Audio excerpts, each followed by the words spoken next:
Hvad så gutter man, filmnettet af Dave Jalloway on a post, yeah. Jeg sidder lige her i gang med at sætte en Discord-server op, og så vil jeg lige kigge lidt frem og tilbage i forhold til, hvad er lovligt i forhold til afspilning af film, og hvor mange år siden skal der gå, før det er fair use, og alt sådan noget der i den dur. Filmnettet på Discord, tjek det ud i bunden, hvis det er, så kan du komme ind og være med. Men jeg sidder lige og læser den her nordisk film City Køge artikel, og tænker, at det her er en form for aprilsnar, jeg sidder og kigger på. Nyt system vækker sovende gæster. I takt med, at vi hos Nordisk Film Biografer de seneste år har introduceret luksussæder i et flertal af vores biografer, er en uventet ny situation opstået. Gæsterne er begyndt at falde i søvn under filmen. Okay, det var også fair nok, det kan jeg godt tro på. Jeg har haft min mor med i biografen, og hun falder i søvn. Jeg har set det. FUUP kalder de det. Film uden uvelkommen pause. De skriver i den her artikel, at de er i gang med en prototype af en anordning af at gøre, som skal afholde folk fra ligesom at falde i søvn. De skal bekæmpe det her problem. Men det bliver altså noget interessant at læse det her.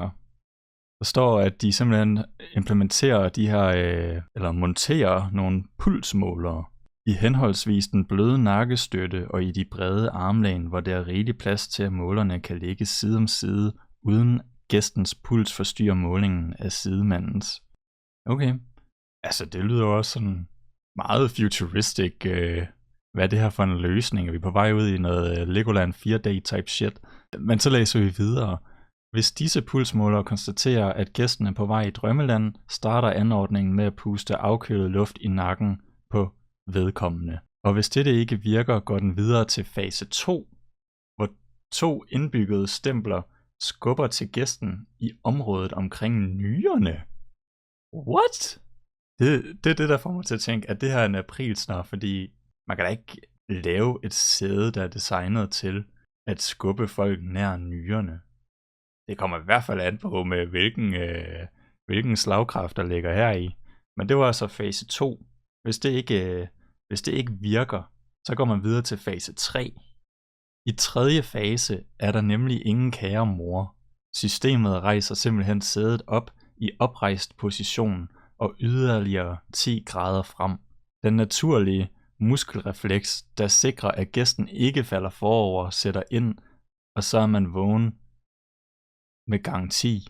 Altså I forstår godt, hvad der står her. Der står i oprejst position. Det vil sige, at når sædet er her, og du sidder her og hygger dig, og så lige pludselig så går sædet bare i total Optimus Prime situation op i oprejst position, og så hvis du sover, så vil du jo falde ned med dine svage knæ. Selv en pensionist vil jo komme til skade her. Det tror jeg altså ikke er helt rigtigt. Nu må vi lige se, hvad der står slut for her i artiklen. Afslutningsvis retter sædet sig 10 grader baglæns. Baglæns! Og står således i oprejst position i 10 minutter med låste motorer, hvorefter systemet atter låses op, og gæsten kan læne sædet tilbage. Skal jeg forstå det her, når der står 10 grader baglæns? Bliver du så på hovedet, eller? Der er ingen tvivl om, at FUUP-system repræsenterer en ganske væsentlig investering, men Lars Prehn mener, at det er alle pengene værd, for den gode filmoplevelse bør altid have første prioritet. Og de frivillige forsøgspersoner, der alle er rekrutteret gennem foreningen af individer, der ufrivilligt sover. Okay, fidus. Har ikke følt ubehag, men tværtimod oplevet systemet som en kærkommen tilføjelse. Det totalt skøre her er jo at City Køge, at når jeg bare på Google går ind og søger, og det her dukker op med et nyt system vækker sovende gæster, så står der jo ikke noget her i bunden om, at det er en aprilsnar. Der står godt nok fidus her. Og FUP, som måske kan være akronym af FUP, altså at det er lidt en snyde artikel. Men det lyder godt nok sjovt, altså det hele handler om, at alle skal kunne nyde filmen, står der. Og det kan man ikke så meget med folk, der snakker alle vegne, men endnu værre er de folk, der ligger ved siden af og snorker.